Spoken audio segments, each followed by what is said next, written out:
Jan Andrzej Morsztyn was a Polish poet, member of the landed nobility, and official in the Polish-Lithuanian Commonwealth. He was starosta of Zawichost, Tymbark and Kowal. He was also pantler of Sandomierz, royal secretary of secular referendary, and deputy crown treasurer from 1668.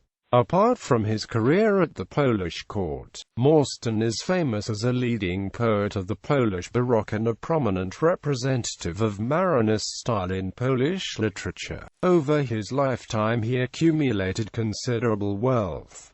In 1683, he was accused of treason and was forced to emigrate to France. Biography. Morsztyn was born the 24th of July 1621 at Wisnich, near Kraków, into a wealthy Calvinist family of coat of arms Lelois. He studied at Leiden University and, with his brother, traveled extensively in Italy and France. After returning to Poland, he became a retainer of the magnate Lubomirski family, and through them became attached to the royal court. He was a deputy to the SEJM of 1648, 1650, 1653, 1658 and 1659.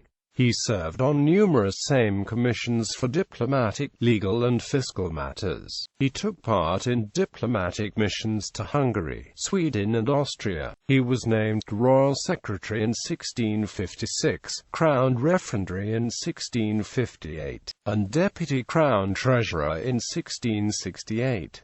During those years he took part in many diplomatic missions and negotiations. He was part of the mission that negotiated the Treaty of Alloa. He fought in the Deluge and in the Śmierniki uprising. In politics he represented the pro-French faction, promoting the French candidate in the royal election of 1668, and became a vocal supporter of French policies in the Commonwealth.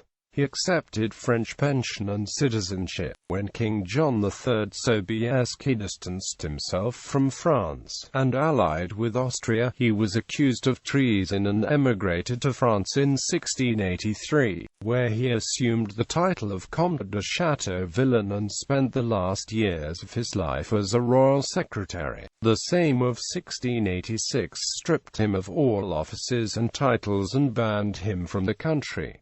Jan Morsztyn died 8 January 1693 in Paris. Family and descendants. In 1659 he married Catherine Gordon of Huntly, the youngest daughter of George Gordon, 2nd Marquess of Huntly, and Lady Anne Campbell, eldest daughter of the 7th Count of Argyll. She went to Poland with her older brother Scots-born Colonel Lord Henry Gordon de Huntly, who served the King of Poland for several years. Lord Gordon returned to Scotland, and died at Strathbogie. Catherine was a lady-in-waiting at the court of Queen Marie-Louise de Gonzague. They had a son and 3 daughters, who all married members of high European aristocracy, except one daughter who became a nun. They became Prince Kazimierz Czartoryski's parents-in-law, by the younger daughter Isabella Morsztynowna. Through the Czartoryski family, they are great-grandparents of Stanislaw II Augustus, the last king of Poland. The king's mother, Princess Konstancja Czartoryska, is Prince Kazimierz Czartoryski's daughter. Ancestors of Matilda d'Acoz, Queen of the Belgians. Explanation. Prince Kazimierz Czartoryski's great-granddaughter Zofia Czartoryska and her husband Stanislaw Kostka-Zamoyski are Prince Leon Sabietkode and she's parents-in-law. Prince Leon's great-great-granddaughter, Princess Zofia Sabietkode, is Queen Matilda's maternal grandmother, who died in a car accident with the princess's sister, Marie Alex d'Acoz. Jan Andrzej Morsztyn and Catherine Gordon of Huntly are 11th-generation ancestors to Queen Matilda.